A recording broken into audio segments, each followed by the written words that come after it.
Bom dia, doutor Antônio Mussa. Bom dia todo mundo. Bom dia, senhora Patrícia, tudo bom? Obrigado por estar conosco. Eu sou a Raquel.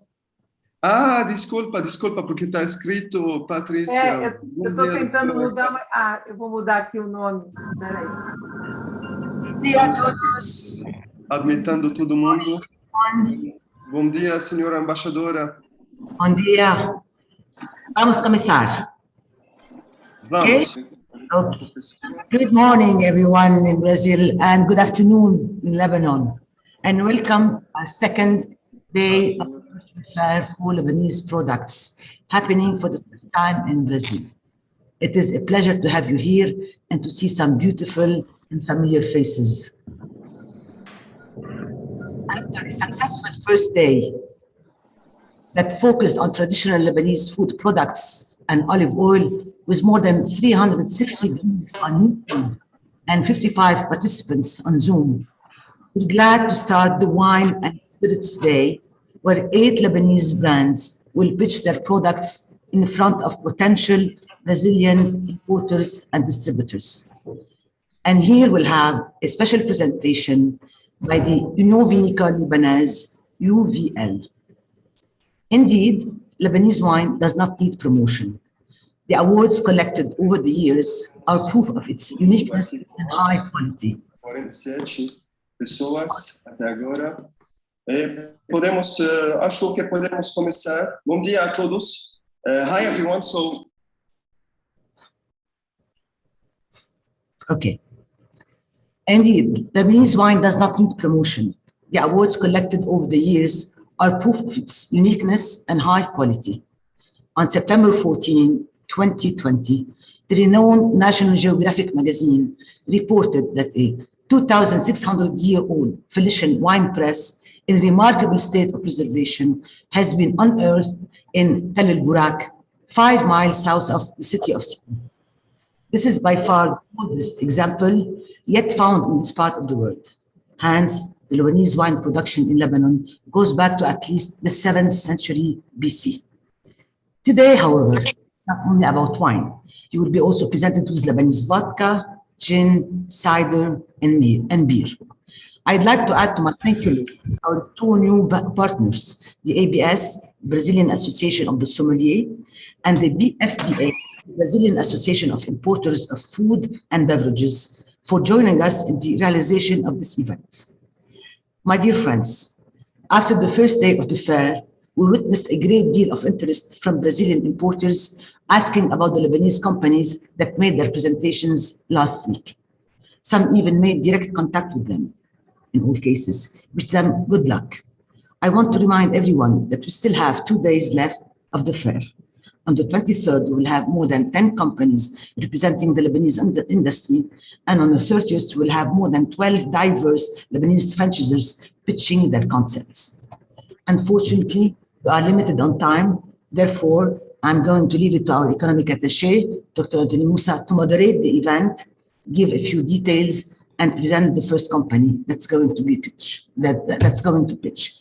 Thank you, and one more time, welcome to the event. Thank you, Your Excellency, for this lovely introduction. Indeed, Lebanese wine and Lebanese spirits have a great place in our culture, and we're happy to have wineries from Lebanon and other companies that are presenting their alcoholic beverages today. I'm just gonna start off for people that are maybe struggling with the translation by sharing my screen and showing them one more time how it's done. So you can all see my screen. As you can see, if you want to listen in Portuguese, you click on the interpretation button. and then you click on Portuguese. There's no Arabic translation. Huh? And if you want to listen in English, you put the interpretation and you listen in English, because we have many people that are going to present in English, and we have some people that are going to present in Portuguese. So I just wanted to make it clear for everyone. So to go back to our presentation, we're gonna start off also by showing a video on the Lebanese wine. So my Zoom can work. Okay, so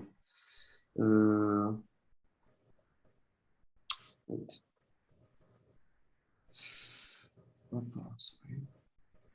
Sorry everyone, technical difficulty here. I can't seem to okay, so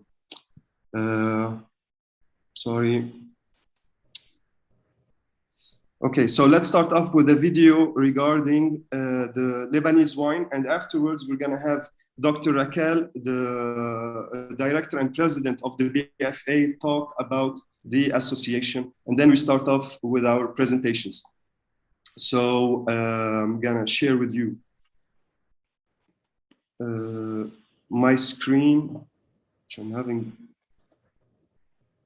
issues. Okay. So we have our first video.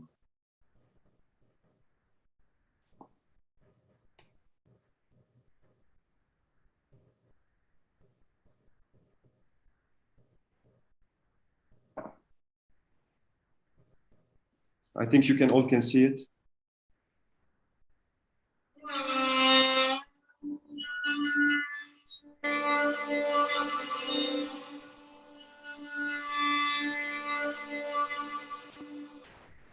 Lebanon is one of the earliest sites of wine production.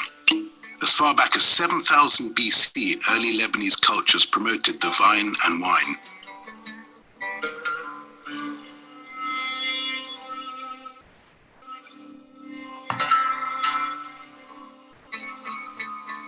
But it was the Phoenicians, a Semitic people, and the forebears of the modern Lebanese trader, who were arguably the world's first wine merchants, bottling and shipping their treasure from the powerful city-states of Byblos, Sidon, and Tyre as early as 3000 BC.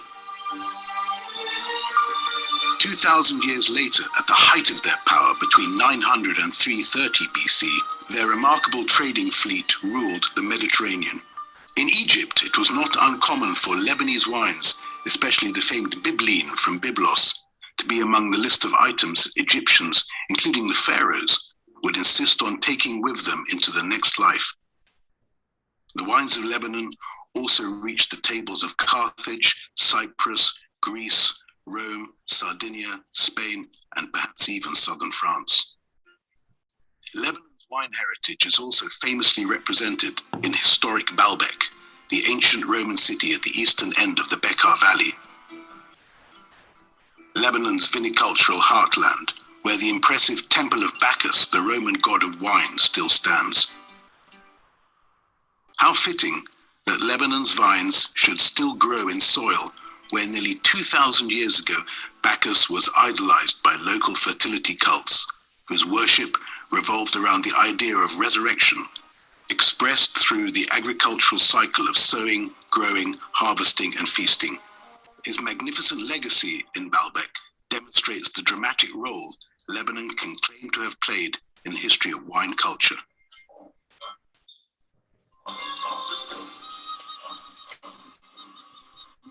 Lebanon's reputation for producing fine wines continued into the Middle Ages, when vintages from Tyre and Sidon were still traded by the merchants of Venice.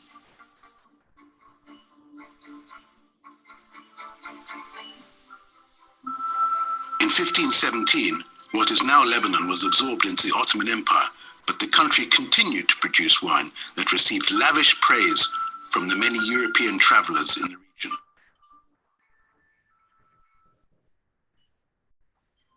In the mid-19th century, new viticultural and vinicultural techniques and varieties, mainly Cinsault and Carignan, were introduced into the Bekaa Valley.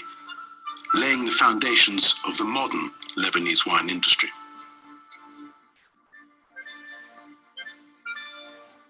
In the period between the First and Second World Wars, Lebanon entered something of a golden age of banking and tourism. The country became a regional hub, and the wine culture that was inspired by the French authorities was allowed to flourish further. In 1990, a new era dawned. A new generation of producers exploited the potential of the Bekaa Valley's formidable terroir to make wines for a global market. It was a period that also saw the creation of the Union Vinicole du Liban, or UVL, an association that today represents nearly 95% of Lebanon's wineries. The northern district of Batroun has become Lebanon's second wine-growing region, and there are also wineries in Mount Lebanon and the south. And so today there are nearly 40 wineries of varying size at work in Lebanon, producing over 9 million bottles each year.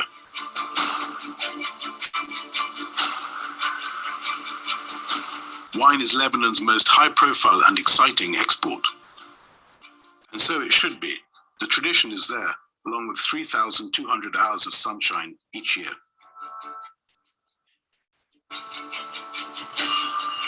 Wine professionals from all over the world have ranked Lebanon's wines among the very best.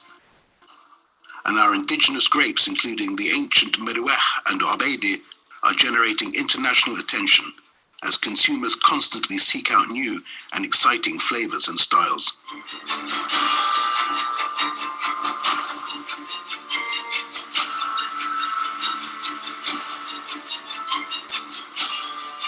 This momentum should continue. The future is looking bright, both for the UVL and Lebanese wines.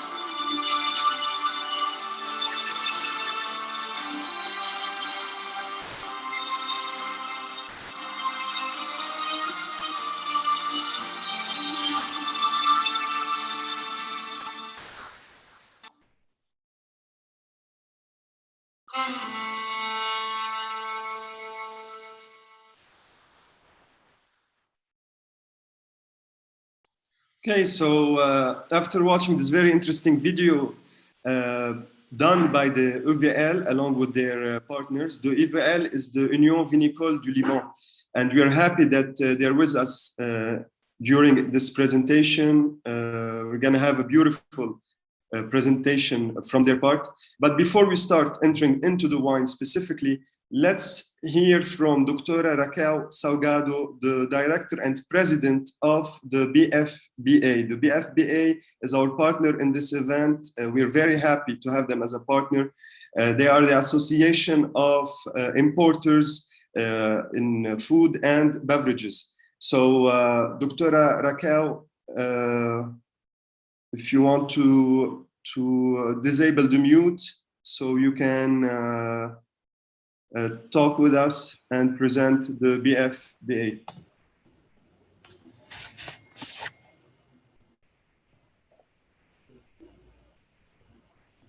Yeah, we can't hear you.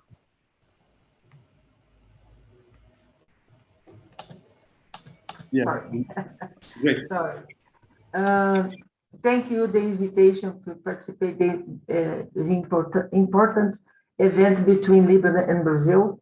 This invitation that came through the economic attaché, Dr. Antonio Musa, who made possible the partnership between our entity and this beloved country. I will talk a few words about our association and a few words about the wine market in Brazil. Okay. The Brazilian Food and Beverage Exporters and Importers Association, BFBA, has the mission of defending the interest of small and medium-sized companies in the ready-to-consume food and beverage sectors. The strong features of its activities is to open new paths and boost business for member companies, with a view to increase and stimulating international trade.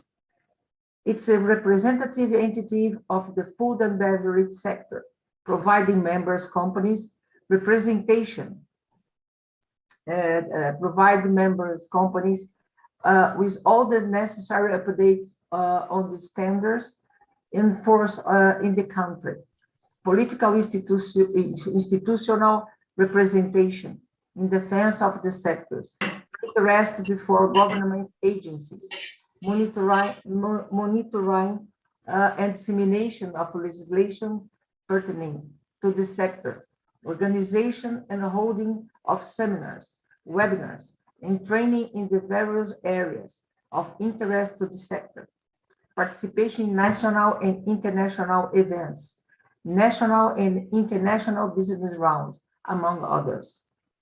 These are some words about our association. I would like to talk in a few words about the wine market in Brazil, which has been the most talked about in recent times. August confirms 2021 trends. Even though 2020 was a very atypical year about the COVID, the world knows about this. The consumption of wines in Brazil registered a significant increase. A high exchange rate certainly influenced the increase in the consumption of national wines, even responsible for this subject to a high load of international taxes. Overall, it's a good time for Brazil wine. Brazilian companies imported 1.3 million cases of wine, each with 9 liters of this beverage. In August 2021, sorry. It's a high volume, but below the record registered in the same month in 2020 and 2017, when the fall in the Brazil harvest boosted in the import of wines. This retraction indicates a likely accommodation of the market after the atypical year of 2020, but one larger basis than that registered 2019, the year immediately before the quarantine. There is an 11% increase compared to the volume imported in August 29. In the summertime in Brazil, wines and sparkling wines, whether made with our wine varieties, here we called this type of wine the fine wine. It's different of the table wine. In Brazil, there is 2 categories. Fine wine is from the wine varieties, and the table wine is another type of grapes. With imported ones, the Southeast accounts for 22.9% of the total bottles distributed throughout Brazil in the last 2 months. Brazil is an important market for Chilean, Argentine, and Portuguese wines. See how we are positioned in wine export from this country. Chile, Brazil is the first market in volume. Portugal is the 4th, and Argentina is the 3rd. Red wines are preferred by Brazilians, representing approximately 80% of the total consumed. Long ago declared white wines with 10%, followed by sparkling wine with 7% and rosé 3%. Finally, some interesting data regarding the consumption of national wines in Brazil. According to a survey carried out by a very important company in Brazil, Ideal Consulting. National wines represent 73% of the total wines consumed in Brazil. This total includes fine and table wines. The table wines in Brazil is the principal market here. And this total will include fine and table wines in addition to sparkling wine. We could not fail to mention the sparkling wines, which are national pride, today considered among the best in the world. We are so proud because our sparkling is so good. According to a specific data of the consumption of sparkling wine in Brazil, that will be published in a special edition of Revista Baco, the national sparkling wine accounts of 77% of the total volume of sparkling wine we consume. So the sparkling wine is absolutely in Brazil market. Even though 2020 was a very atypical year, do you know about this? The consumption of wine in Brazil registered this significant increase. A high exchange rate is certainly included decrease in the consumption of national wines, even responsible for this subject to a high load of internal taxes. Overall, it's a good time for Brazilian wine. It's a good time to the wine market. The great volume in Brazil comes from supermarkets, e-commerce, and marketplace that also have started to consolidate their position recently. This is a big problem here in Brazil, but this is a real moment for us. But the supermarket and the e-commerce is the big market is from this two channel.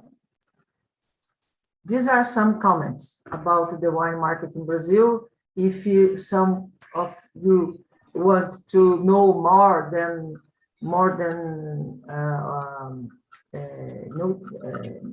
news about the wine market, you can send more information about it. Okay, I want to thank Mr. Musa for the opportunity to talk about our association. Hope our partnership lasts for long. I apologize for not continuing this important meeting because I have another meeting. I wish you all a lot of success and hope the Brazilian importers bring to Brazil the wine from Líbano, because I know that it's a good wine. I would like to taste in Brazil your wine. Okay, thanks for this moment. Thanks for the opportunity. Thank you. Sorry about my English too. No, it's great. It's great. Thank you, Dr. Raquel Salgado, President of the Association of Importers of Food and Beverages, for this lovely presentation about the wine market in Brazil. Indeed, the wine market in Brazil is growing very rapidly. This is very important. A lot of opportunities for Lebanese wine. We have around 12 million descendants here, and I'm sure that the Lebanese wine can have a bigger market share than it has now. Yeah, I hope so. And I will write my email in the chat. And I am here if you need some more information. Please don't hesitate to contact us. Okay. Great. Thank you for this moment. Thank you for being our partner, Dr. Raquel. Please, for everyone interested in connecting with the Association of Importers of Food and Beverages in Brazil, you can contact Dr. Raquel and the association. She just put her email in the chat. Please feel free for any information, for any other services that they might help you. Thank you again, Yes. Doctor. I can inform about our laws, about how you can export to Brazil. It's very important because our agriculture ministry is very, very strong for it's very important to inform correctly about the correctly information in the label, because here it's, if you not correctly, you can export to Brazil. It's very, very important to know. If you need this information, we are here to inform, to show what do you need. Okay. Great, thank you. Thank you again, Doctor. Indeed, in Brazil, we have a lot of regulations and a lot of bureaucratic procedures. Yes. Information regarding this is needed. Please feel free to contact the association. Please feel free to contact Dr. Raquel for any inquiries you might have. Thank you again, Doctor. I'm gonna leave the floor for our Secretary General of the Union Vinicole du Liban, Ms. Mireille Hanawi, who's gonna present a lovely presentation on Lebanese wines. I think. Thank you. Thank you again, Doctor. Bye-bye. Bye. Ms. Mireille.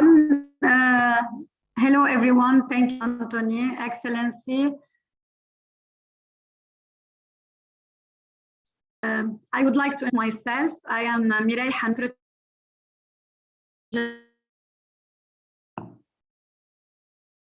Vinicole du Liban, as mentioned before, Union Vinicole du Liban, edition of wine produced in 1997 with the aim of consolidating and developing Lebanon's image as a wine producing country by highlighting its proud history. UVL is as well to the wine producers to participate into international events as one entity, thus being present under Lebanese flag in places where one producer alone couldn't be present. As an example, Lebanon UVL organized in 2000 wine tasting events, one in Sao Paulo and one in Rio de Janeiro, and both events were a real success. Unfortunately, one of our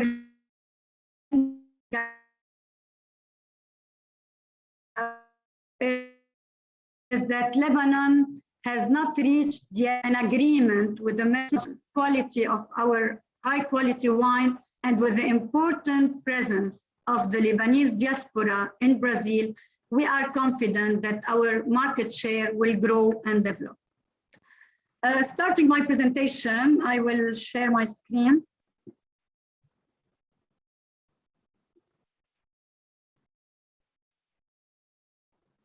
Okay. If you don't mind, Ms. Mireille, putting the screen, yes, in full screen, beautiful, thank you. Yeah, it's good now. Okay,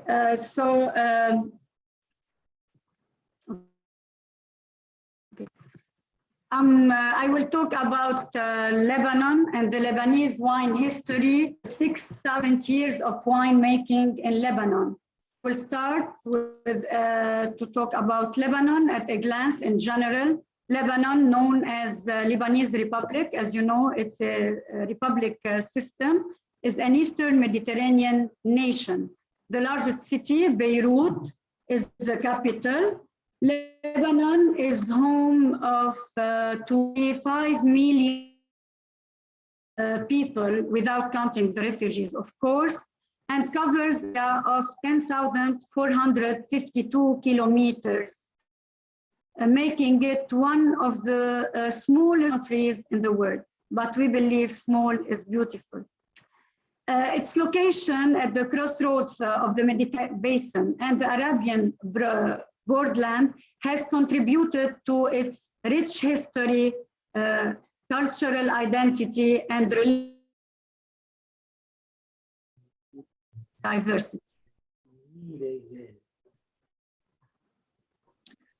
Of beauty, beaches, mountains, and good food and great wine. Coming back to the beginnings, wine history of Lebanon dates back more than 5 millennia.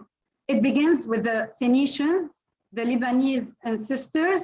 Strong culture of trade and travel was of big importance. The Phoenicians cultivated and domesticated the vine. They produced wine. And because they were excellent traders, they exported wine to the Upper Egypt, Alexandria, and then introduced it to Greece, as you saw in the documentary, to Spain, to Cyprus, Italy. So in one sentence, then came the Greco-Roman era. The Roman built the largest temple of Bacchus in Baalbek, being called at that time Heliopolis, which means city of sun. I will show you the picture, okay? So knowing that there are 11 similar temples in the surrounding countries of the temple of Bacchus, but the one we have in Lebanon, it's important to mention that it is the largest one and the most preserved one. Flourished at that time, and the Roman dedicated the temple of Bacchus, god of wine. I would like to mention as well that Lebanon was mentioned in the Old Testament 6 times, but I choose this quote, Hosea 14:7. They shall return and dwell beneath my shadow. They shall flourish like the grain. They shall blossom like the vine. Their fame shall be like the wine of Lebanon. So coming back to the mid of the century, the Jesuit fathers acquired the estate of Ksara. They discovered in the Bekaa Valley the ideal land to grow grapes, to plant grapes. Why ideal? Because it was an ideal area because of the exceptional climate of the Bekaa Valley, because the Bekaa enjoys dry summers, cool night, and consistency in rainfall, and most important, high altitude, because the high altitude gives complexity and freshness to the wine. So they started producing wine, but at that time, the production was very shy because the only wine used at that time was for religious purpose. It was sweet wine used in the Mass, for the Mass celebration, the Holy Communion. They brought grapes, varieties, Cinsault and Grenache from Algeria, and they started to produce dry wine. After the First World War, Lebanese was under the French mandate. The wine consumption increased, which leads to higher demand because of the presence of the foreign soldiers in Lebanon. So this gives Lebanon and established the wine culture. At the end of the Civil War, the Lebanese entrepreneurship continued winemaking, and with return of peace, the production increased and the wine industry began to grow. And we're counting now around 50 to 55 producers of wine registered at the Ministry of Agriculture. We have like 22 members of the Union Vinicole Liban. So wine is Lebanon's high-profile export. Lebanese wine at a glance as a summary. So the wine industry count 6,000 years, 4,000 before Jesus Christ. The modern era begins in 1857. Number of producers, 55. The era, 3,000 hectares. And we produce 10 million bottles per year, from which we export 40%, almost 40% of our production is exported. About the wine nations, This is the map about, you know, the Bekaa Valley. In the north, we have the Batroun area, counting around 9 wineries almost. The production in the Bekaa is the majority, like we count 80% of our production is in the Bekaa.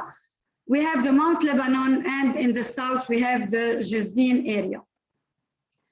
As I said before, concerning the Bekaa Valley, the soil is chalky clay, 80% is calcareous.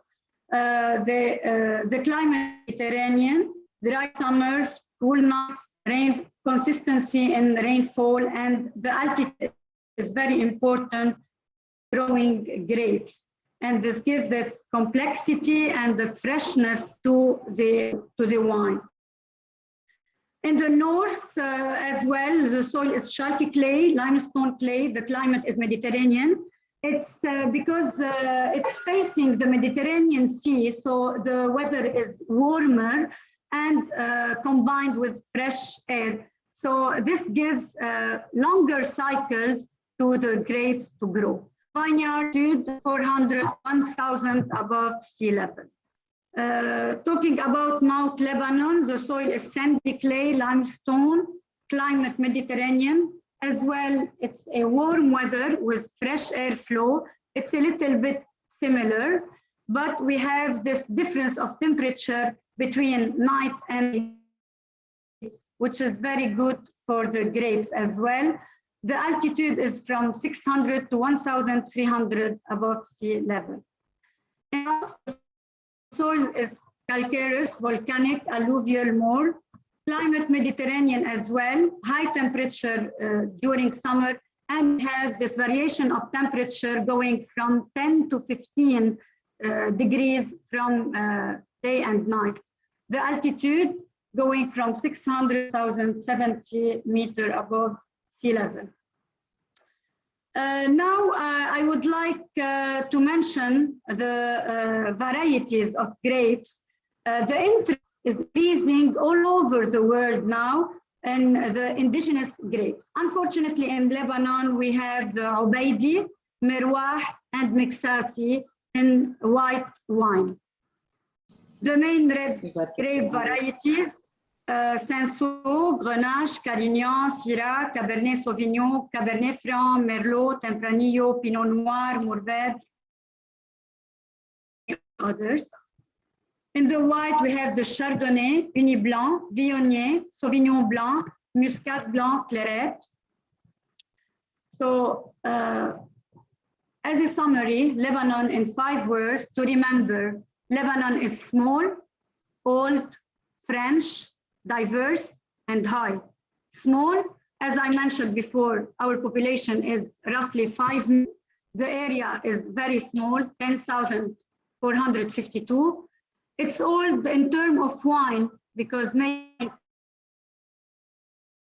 6,000 years, and the Phoenicians were the world's first wine merchants.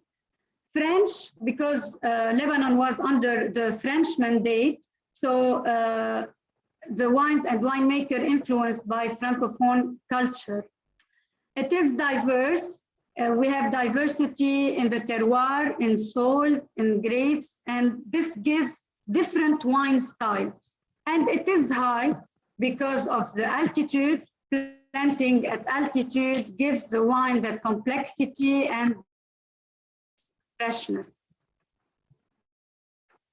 Our achievement, so as you know, the wines in Lebanon have gained international recognition. The different terroir of Lebanon gives this complexity in wines. That's why it's very well appreciated worldwide.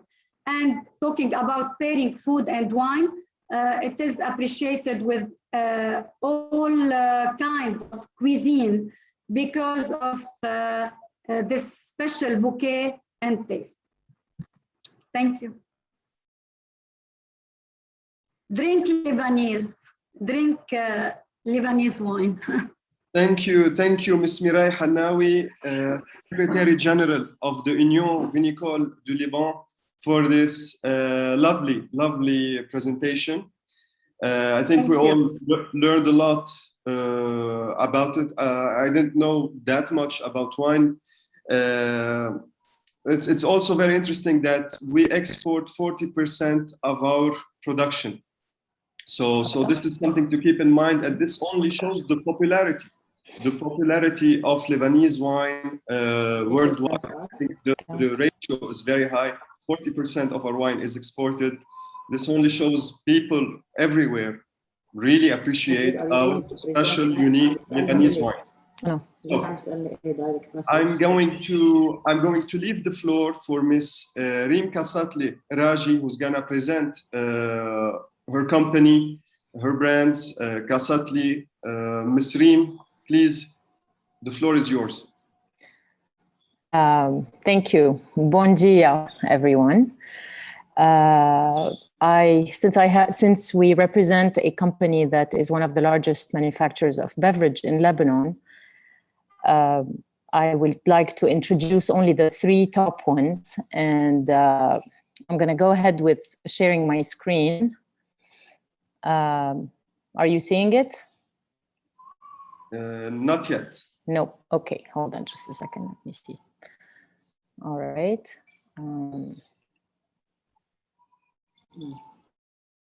Yes, I think we're going to see the screen right now. Very good. There we go. So one of our 3 products that I'm introducing today is Freeze Mix, which is a soda that is very innovative, fresh, colorful, that we've worked a lot on and is currently our top seller all over the world. It is it's fun, it's fresh, it has many attributes, and we have redesigned it a couple years ago, and it has seen exponential growth since then. So just a second, here we go.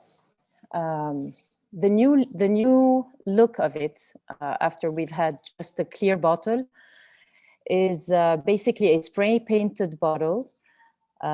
We do the design. We did the design ourselves. We spray paint the bottles ourselves. And as you notice, there is a boy-girl label. And we have about 10 colors, 10 flavors. And the boy-girl really depicts what we value as equality between the sexes. We employ boy-girl about equally. We have also changed the ring pull, the cap, into a ring pull, easy to open. The product itself is naturally colored, naturally flavored. It has less sugar than a regular soda, so it's more healthy and agreeable to parents to give their children, even to adults. This is the packaging that it comes in. 6 bottles, shrink wrapped, in a case, a perforated case, beautifully colored, depicting the flavors and the fruits that are in it. Perforated for ease of use. And since we have grown exponentially throughout the last 5 years, since the new packaging was introduced, we are exporting now about 100 to 150 containers a month, and our current capacity has to grow. So we have decided to not move to Cyprus, but to increase capacity in Cyprus. And for this, we have purchased land, and we're building a big factory on 20,000 square meters to supply the rest of the world that's growing. And we really hope to get into the Brazilian market, because this is a really fun product.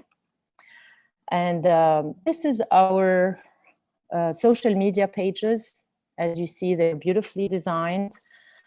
And we would really like you to visit them. We have a very active crowd on them.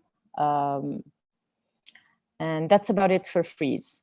Now, Freeze was inspired by a vodka-based ready-to-drink, kind of like the seltzer waters right now that are very popular in the US and Canada and even South America. So these are the predecessors. They come in glass bottles of varying degrees of alcohol, as well as cans with higher degrees of alcohol. Next is our wine. Chateauca is our brand. We basically have Bordeaux blends for the reds. Just a little bit of history. We have been in the business for 100 years since my grandfather started bottling wine for the French army. And eventually in the 70s, my father studied winemaking in France and came back with his dream to produce wine. And so we purchased land. So we plant all our grapes. We are 100% vertically integrated, total control from grape to fruit, from fruit to wine. And we have about three different reds, one white. This is our second red. The previous one was the entry level. This is our medium level, all of them oaked. They're mostly Bordeaux blends, and for the whites, they are blends of 3 to 4 different fresh and crisp, yielding fruity, dry white wines. But we can accommodate. We produce about 250 to 300,000 bottles a year, so we are a medium-sized winery, but we can also accommodate to our clients whatever they need. If they need special blends for them, special labels, we are very easily adaptable to the local guidelines, FDA approved, and all of this. This is our white wine, which is also a blend, a very dry and fruity. Sorry, not very dry and fruity and fresh white wine. We have world-renowned medals that are highly acclaimed. So this is just a little sample of them with decanter and all of the others. Social media pages are also pretty active, and we are proud to say we have the first virtual winery in Lebanon.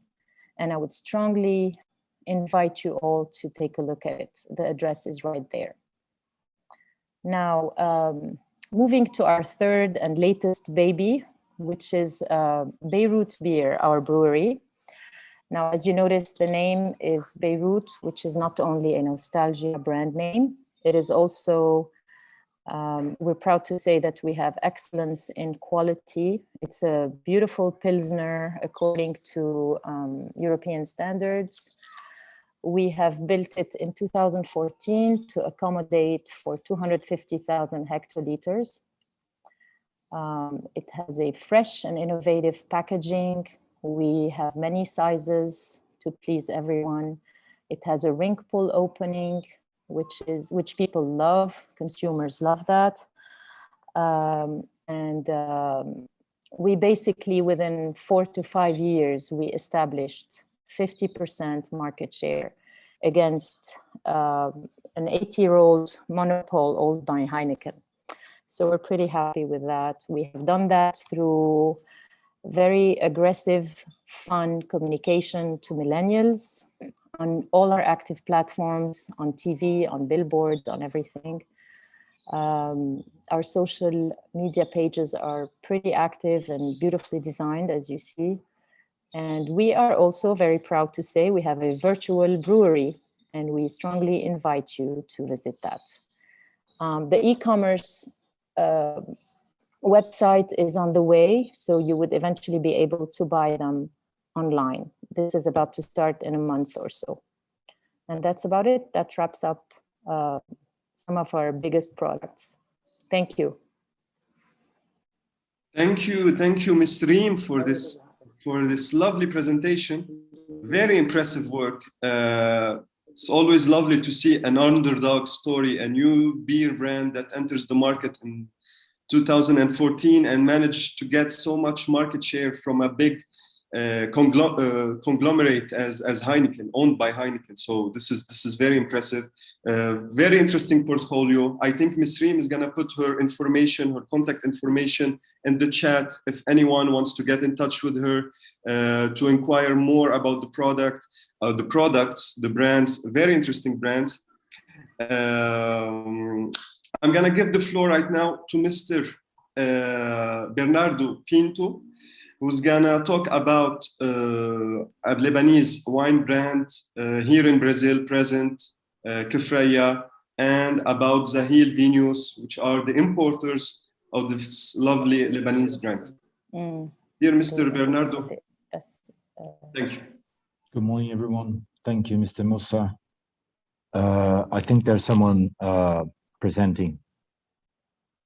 I don't know if I have control of the screen. Oh, thank you. I think you can. Good morning, everyone, the producers, Madam Ambassador, Mrs. Khanawi. Thank you for the invitation, Mr. Musa. I'm Bernardo Pinto, Technical Director and Commercial Director for Zahil Vinhos, based in São Paulo. And as we already represent a producer, and I'm going to speak on behalf of Chateau Feira, I'm going to turn to Portuguese and talk to the Brazilian audience, if you don't mind. I'll leave my contacts and all the details at the end of the presentation. So if anyone needs any assistance or has any doubts, you can contact me directly. I'll be happy to help. Bom dia a todos. Meu nome é Bernardo Pinto. Eu sou diretor técnico comercial da Zahil Importadora. Estamos sediados em São Paulo, no Brasil. E representamos aqui o Chateau Feira. E eu tenho 5 minutinhos para contar para vocês o que nós fazemos. Preparei uma pequena apresentação, é simples e rápida, e tem informações extra que poderão ver no arquivo que eu vou disponibilizar depois com essa apresentação para todos.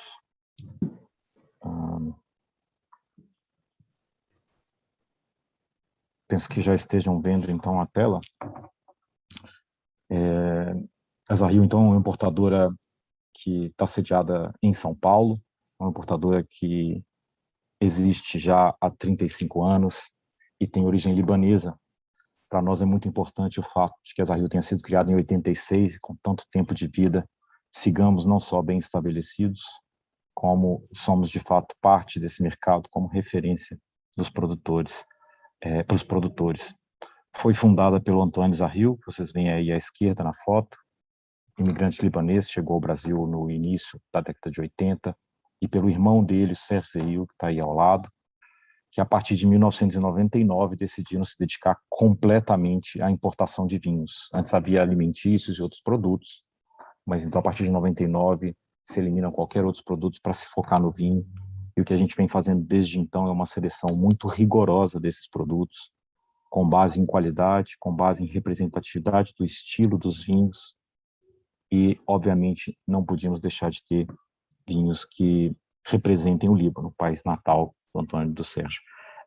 Estamos presentes em praticamente todo o Brasil, são 23 dos 26 estados brasileiros, com uma força muito grande nos restaurantes. Foram mais de 1.500 restaurantes até o ano passado, foi um ano certamente muito duro para a área da restauração, mas temos confiança, já estamos vendo o retorno dos restaurantes agora, temos confiança de que em pouco tempo o mercado vai estar reequilibrado, muito saudável, mas temos também uma presença importante nos empórios, nos supermercados, com também uma venda direta através do nosso e-commerce e dos nossos showrooms, que hoje estão em 3 cidades, São Paulo, Campinas e Recife, e da nossa ampla rede de distribuição. Somos hoje cerca de 80 pessoas na empresa, diretas, e mais uma rede de mais de 200 representantes, distribuidores, colaboradores indiretos. Então, após 35 anos, é muito orgulho da minha parte poder dizer que estamos no Brasil representando Chateau Feira. E nesses próximos minutos queria contar então um pouquinho sobre esta, que é uma das mais importantes, das mais tradicionais vinícolas libanesas. Eu acho que, como todo apreciador de vinhos, é muito importante, e profissional do mercado, é muito importante notar o crescimento da produção libanesa e observar que as vinícolas passaram das 3 clássicas, talvez, as mais de 50 que hoje estão presentes, e poder representar no Brasil, então, o Líbano, através da Zahil e com o Chateau Kefraya, que é uma dessas 3 clássicas vinícolas libanesas, é para nós também motivo de muito orgulho. Kefraya está no BK, é uma vinícola que nasceu praticamente durante a Guerra do Líbano, fruto do esforço de um apaixonado, o Sr. Michel de Bustros, que infelizmente veio a falecer alguns anos atrás, mas é uma grande referência justamente porque teve sempre focado em qualidade, porque teve sempre focado em representar essa região que vocês veem aí na foto, que é bastante fronteiriça, né, próximo às montanhas. São vinhedos muito bem cuidados, baseados em variedades do Rhône e mais algumas outras, de outros lugares.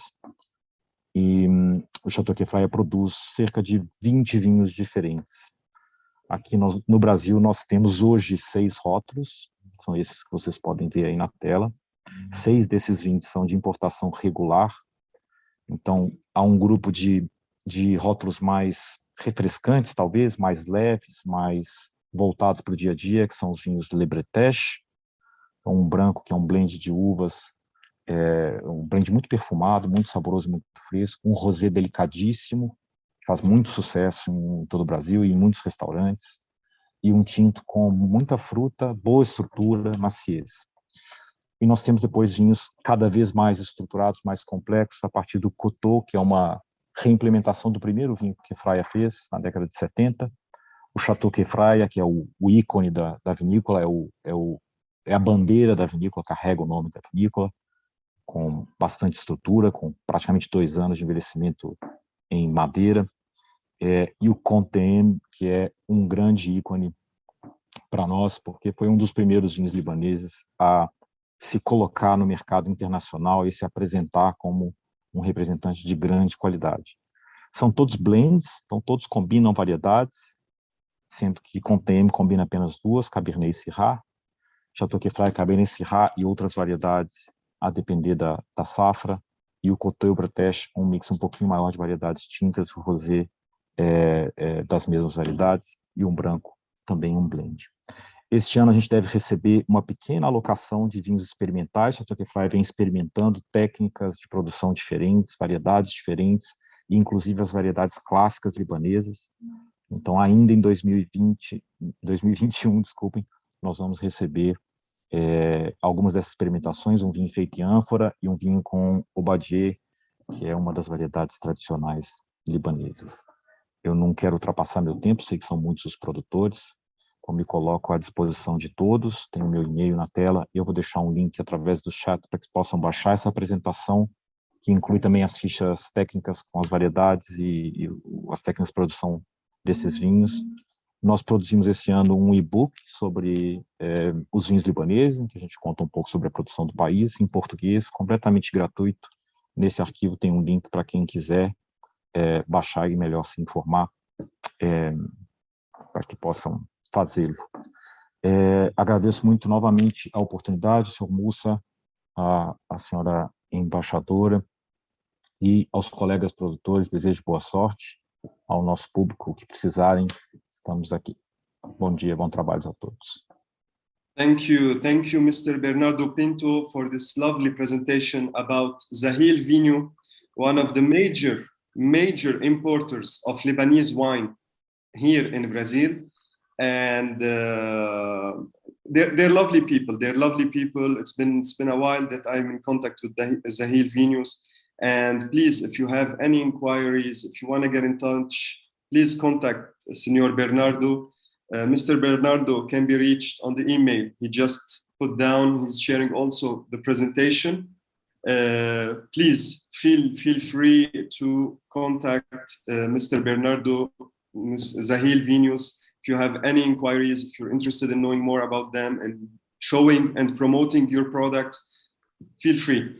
Right now, we're going to move to Rishmaya Distillery, and we're going to talk about something other than Lebanese wine.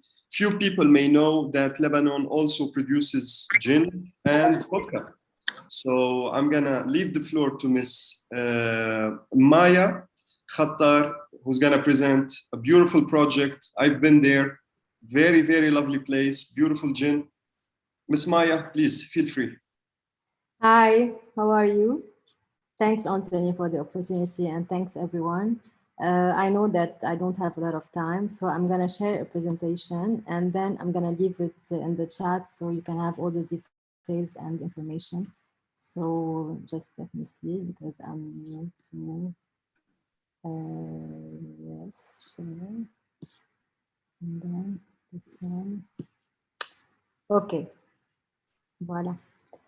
Okay, so I'm not that old like the wine industry in Lebanon. We're very new, and basically we are one of the first Lebanese gins and vodka in Lebanon. So our project is Rishmaya Distillery. It's a distillery that we launched in 2018 by me and my husband in my hometown in Rishmaya, after coming from Dubai, and so we left everything and our corporate life there, and we moved to the village again, where we grow our botanicals, and we have a lot of opportunity for a lot of workers there and farmers, where we source out our ingredients. So our first project was gin. So we started and we launched June. This is our first Lebanese gin. It's an aromatic gin and full of flavors and nostalgic flavors of Lebanon. Basically, the first ingredient and the most important one is the juniper. And you know, everyone, that without juniper, it's not called a gin. So we discovered that we have a juniper in Lebanon. So I don't know what happened. It froze, yeah. So our juniper is sourced from the Bekaa Valley. It's from the Hermel. So it's very potent, it's organic, it's wild. And to do this homage for this juniper, we called our gin June. It's short for juniper. And we launched it in June as well, in June 2018. Other than juniper, we have 8 other botanicals that basically, most of them, we source them from our garden. We have coriander, galangal, lemon, bay leaves, ginger, orange, mastic, and rosemary. All these together are infused in a grain-based neutral spirit, and then we distill them in our 200 stainless steel still. Everything that we do is still artisanal, if you wanna say. It's very authentic. We hand paint our our bottles from the bottom. We dry we hand pick the botanicals. We dry them when needed, and we use, this is the most important as well, element, water in distillation. We use our spring water from Rishmaya, and we filter it through the reverse osmosis water to have maximum and the purest water that you can use in distillation to make the product at the end very premium and pure. So June is, as I said, the first gin that we had. It's 40% alcohol ABV, and the case contains 12 bottles. Now, I'm not going to go into a lot of details now in the marketing and stuff, because we did a lot, and with all modesty, we're still one of the leaders in Lebanon, comparing to the gin industry now in Lebanon. It's booming, because you know, everyone is going local now, so there's a lot of opportunity to create products or to fill bottles from here and there, so to have an opportunity in the local market. But June, as I said, it's still one of the, I'm not gonna say it's not cheap, it's one of the premium gins here in Lebanon. So it's basically one of the few most expensive Lebanese gins still in Lebanon, because it's premium. As I said, we import a lot of raw material, like the bottle, the corks, and all of this. So as you know now, the difference in dollars now in Lebanon, so everything is still expensive for the producers here. And of course, as I said, we are served and sold all over Lebanon. We have a distributor now that is working on the brand. And we are exported to USA and Cyprus, sold and served there as well. So that's about it in general. We are as well in Beirut duty free. So, and what I'm gonna say, yeah. In 2020, end of 2019, we launched our vodka and our second gin. The second gin is a dry one. So we don't use the juniper, the Lebanese juniper. It's here we use the juniper communist that we import because it's very similar to the London dry gin that a lot of Lebanese here are used to them while mixing and drinking cocktails like basil or soda or tonic. The first gin that we did is very aromatic, so the dry is more mixable.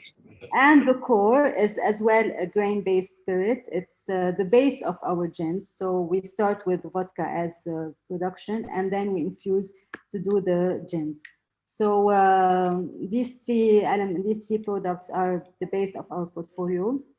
And hopefully we can expand more and be in the Brazil market, because there's a lot of expats there. And as a new industry, I think it's something very interesting to have some Lebanese gins and vodka in Brazil. For the price, I'm not gonna go now into details because depends on the orders, on the reorders, on the quantity, and we will talk about them later if you guys are interested. So thank you so much. I will keep the presentation with you. So you have all my details, email, social media, and website. So you can check it later. Thanks. Great, great. Thank you, Ms. Maya Khattar, for this lovely presentation on Lebanese gin and vodka.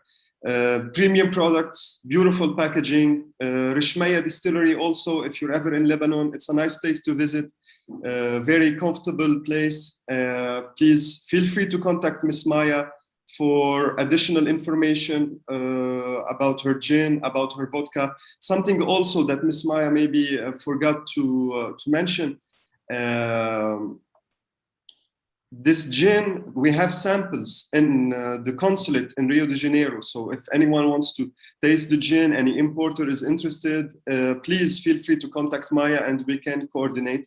Moreover, Miss Maya's gin is going to be with us in the Lebanese pavilion happening in March 2022, next year, in the exhibition called Super Rio Expo Food. So we're going to have 10 Lebanese brands. One of them is Maya's gin and vodka. So this is also an announcement regarding this. Right now, we're going to have a very interesting presentation from Mr. Elia Al-Baino, who has wine here in Brazil, and their wine is very special. And Mr. Elia will tell you why it's special. Mr. Elia, please. Hello, everyone. I will share before my screen. I will present for you our winery, Cave des Ours, which is not a normal wine, but we produce apple wine and apple Arab. Cave des Ours, it is the first apple winery and distillery in Lebanon and in Middle East.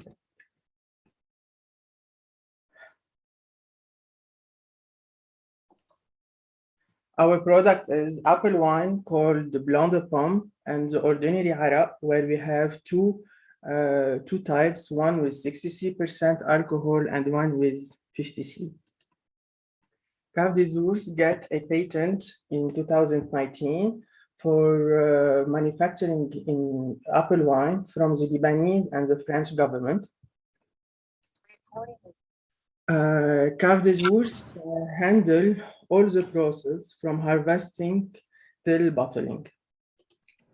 Our company is located in Kfar Dibien, in the mountain of Lebanon. On the left is a 200th century building where we age our wine. On the right is a photo of our orchids in the Kfar Dibien region. Here is our pressing room in Kfar Dibien. It's one of them. This our product, where are now they are in Brazil, in Sao Paulo and in Brasília. Our market now is restaurants, grocery shops, online sales, and we are now exporting. Our retail price are between $15 to $30. Our competitive advantage are new taste, new product, and our price, and the innovation that we have. Now we are present in Berlin, in Germany. We are in France and also in Brazil, where we also did an exhibition in Sao Paulo and in Rio de Janeiro in the past 2 years with the Lebanese embassy. And now we are present with, we are selling our product with the distributor Agripex in Brazil, in Sao Paulo and Brasília, where we can contact him. Also, you can follow our news through our websites, our Facebook page, Instagram, and LinkedIn. Thanks for your attention. Thank you, Mr. Elia Al-Baino, for this presentation about our cultural drink, arak, that's made from grapes usually, but here we can see that you managed to make it from apple, and you even managed to make wine from apple. So that's a lot of innovation right here. And it's also very interesting that you managed to come here, participate in an exhibition, and right now you're present in 2 of the biggest cities in Brazil, Sao Paulo and Brasília. So this shows with effort and with a bit of luck, sometimes we can open new markets. And this is what we're here to do. We're here to help you do exactly just that. So thank you again, Mr. Elia Al-Baino, for this presentation. Right now, Mr. Elias Varela is gonna present the wine, the Lebanese wine, Ksara, and the importer, Interfood. Mr. Varela, please. We're all ears. Hello, Mr. Musa. First of all, thank you very much for the opportunity to be here and talk a little bit about our company and, of course, the great Chateau Ksara. Let me share a presentation with you.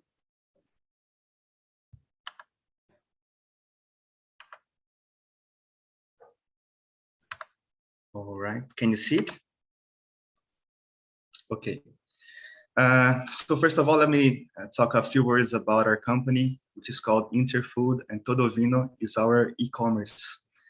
Interfood is a family-owned company, which was established in 1985, and since then, we import beverages from all over the world. And now, we are based in São Bernardo do Campo, which is very nearby São Paulo. And all the brands that we import exclusively them. And we also are a big distributor here in Brazil. So we import and also we distribute. So let me show you some brands that we import. We are one of the biggest importers of wines here in Brazil. We import wines from all over the world, as you can see, Chile, Argentina, Uruguay, United States, France, Portugal, Spain, of course, Lebanon, and the list goes on and on. We import about 1,000 labels of wines nowadays, and we are very proud of this portfolio. We try to be as complete as possible to act here in the wine trade in Brazil. As a complement, we are also one of the biggest spirits importer here in Brazil. We try to be as complete as possible. So we import every kind of spirits, from gin to liquors, cognacs, single malts, blended scotch, rums. So we also try to offer a solution in that department. And we are also the biggest importer of craft beers here in Brazil. And we import beers from the United States, Belgium, England, Denmark, Japan, the main countries that produces this beverage. So as Interfood, we try to be a beverage solution company. We try to provide our customers with every kind of beverage from every price range as well. So if anyone has any doubt about our portfolio, or if you want to contact us, I will leave my contact in the end as well. So Let me talk a little bit about the great Chateau Xara. We are very proud of working with them since 2011, so it's been 10 years. And we're very proud and we are aware of the responsibility to distribute them here in Brazil because we know the importance that this winery has to Lebanon and to the wine world in general. So Chateau Xara, they were established in 1857 by Jesuit monks, which marked the modern era of winemaking in Lebanon, as it was said before today. It was founded by Jesuit monks at that time, and now we can say that Chateau Xara is the oldest, the biggest, and the most visited winery in Lebanon. So that's a big thing in the wine world. The Jesuit monks, they established the winery here in the Chateau Beca. I was going to tell you a little bit about the terroir of the region, but I think that it was already being told so well earlier here today. But they're established here, not very far away from the Bacchus Temple. It's very nearby, about 40 kilometers from distance. But here, the altitude plays a key role, as well as the mountains. They protect the vineyards from the rains that come from the Mediterranean Sea, and also from the desert here in the east. And they benefit from this high altitude as well, and it gives a lot of complexity for the grapes. A curious thing about the Chateau Xara is that the Jesuit monks, they established the winery in 1857, as I said, but only in 1898 they discovered caves that lies underneath the winery. These caves, they last about 2 kilometers, and they were ideal to keep the wines very fresh, and they had the humidity ideal for keeping and aging wines at that time when they didn't have the technology to do that. And nowadays, these great caves, they are an attraction for the tourists in the winery. So Chateau Xara, they receives about 70,000 visitors per year. So this is now a really great tourist attraction. These caves, they were constructed by the Romans, probably at the same time as the Temple of Bacchus. And these are some great pictures of that. They're very proud of this tradition that they have, but they're also very proud of the new technology that they've implemented to always make the best wines as possible. So Chateau Xara, they made a range line of wines, but here in Brazil, Interfood, we only import these 4 wines that I want to talk you a little bit more. The first one is the Cuvée de Printemps. This one is a blend of Tempranillo and Gamay, and this one really reminds me of a great Beaujolais, which is a region from France. It has notes of very fresh fruits, strawberries, high acidity, low tannins. It's a red wine for hot days, as I usually say. And then we have the Le Pourret, which is a very soft and round wine, very pleasant one to drink as well. It ages from 14 to 18 months in concrete vats. These concrete vats, they allow the wine to oxygenate as the French oak does, but it doesn't impact any flavor in the wine. So this one is very fruity and very rounded and very pleasant to drink as well. And then we have the Reserve de Couvin, which is a more concentrated wine. It has notes of dark berries, dark fruits, with a little touch of spiciness to it. I would really recommend you to try with red meats. It pairs very well. And then we have the great Chateau Xara, which is one of the best Lebanese wines that I've ever tasted. This one is a Bordeaux blend, Cabernet Sauvignon, Merlot, and Petit Verdot. It ages for 12 months in new French oak barrels, and this very concentrated one, this one has a lot of layers of complexity. You can feel some dark fruits, spices, leather, and it's really one of my favorite ones. and I would really recommend you to try it with head meats as well. And this is the wines that we bring from Chateau Xara here to Brazil. Thank you very much for your time and the space here for me to be talking a little bit about Interfood and the great Xara wines. I will leave here my contacts. I'm the head sommelier for Interfood, and we will also leave the contacts for Raíza Sibel, which is the brand manager here for Chateau Xara in Brazil. Our e-commerce is todovino.com.br, and our official website is interfood.com.br. Thank you very much, Mr. Musa. Thank you, Mr. Elias Varela, for this lovely presentation on Xara and the different brands and bottles they have here in Brazil, as well as Interfood, the importer of the Lebanese wine, Xara. Thank you so much for being with us. I think the contact information of Mr. Elias Varela and Ms. Raíza Sibel are of extreme importance. It will be great if Mr. Elias can put them in the comments if he didn't already. A very interesting presentation. I learned a lot. And now we're gonna finish with Ms. Mark Sada, who's gonna present a Lebanese cider brand, Lebanese cider. We do have cider in Lebanon. This cider brand is also available. Some samples of it are available in the consulate in Rio de Janeiro. So please, if you're interested in knowing more about this cider, listen to Mr. Mark, get in touch. Mr. Elias, thank you again for putting the contact information for everyone to see in the comment section. After this meeting, as we did in the last one, I'm gonna send all the information to everyone that participated. Thank you again, and let's finish with Mr. Mark Sada. Hello guys, how are you? My name is Mark Sada'a. I am the general manager of Sidra. Sidra is a Lebanese craft apple cidery.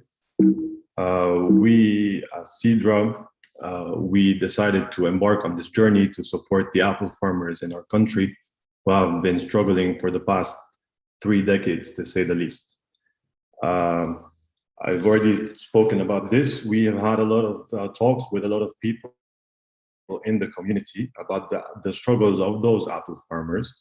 And thus we decided to transform our mountain house into a state-of-the-art facility with the help of our friends, extensive amounts of research, and of course, experts. We currently produce 2 alcoholic ciders, a dry cider, a sweet cider, and we produce a non-alcoholic sparkling apple juice as well. Our dry cider has a 6.7% alcohol by volume. It's completely fermented, made from a blend of 4 varieties of Lebanese apples. It's naturally gluten-free with no added sugars at all.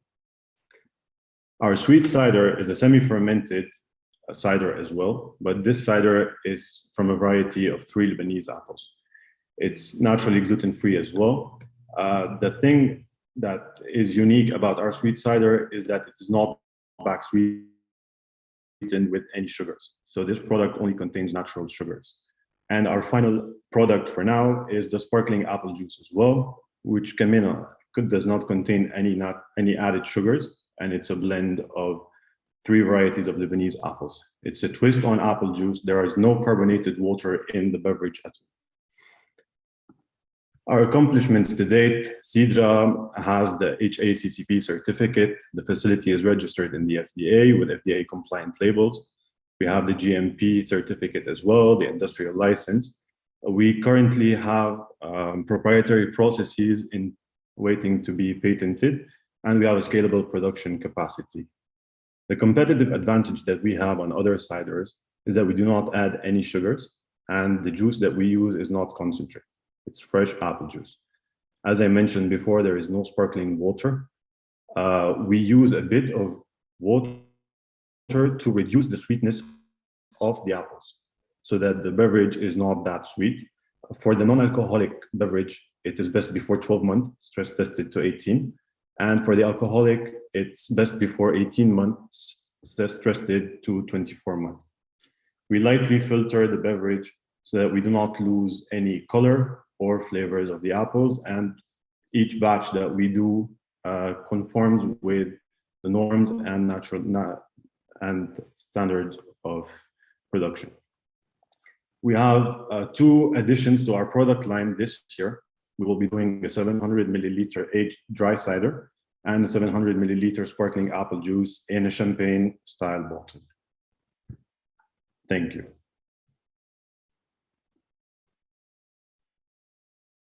Thank you, Ms. Mark Sadaka, for this interesting presentation about cider. Cider is a very well-known drink made of apples that usually have alcohol in it, low quantity of alcohol. We're glad to have a company that creates this special drink from our unique Lebanese apples. So this was the last presentation we had. I just want to remind everyone that the cider that Ms. Maya presented and the gin that Ms. Maya presented and the cider that Ms. Mark presented are present along with some other Lebanese wines in our consulates. So for everyone watching, if you're interested, please get in touch with us and you can get a hold of these samples. So I just want to recap what we had on the second day of our first Lebanese fair. So we had lovely presentations by an introduction by Her Excellency, our Ambassador Ms. Carla Jaza. We also had an interesting presentation from the President of the Association of Importers of Wine and of Food and Beverages, Ms. Raquel Salgado. We had a very informative and exciting presentation by the UVL, presented by the Secretary General, Ms. Mireille Hanawi. Afterwards, we've met Kasatli and we understood all the brands that they have, very interesting brands. Next, we went to Kefraya. Next, we went to the Rishmeya distillery to see the gin and the Lebanese vodka. Afterwards, we saw the arak, our cultural drink made from apples, as well as the wine made from apple, presentation of Mr. Elia Ibaino, whose products are here in Brazil. And for those interested, please get in touch with Mr. Elia. Afterwards, Mark,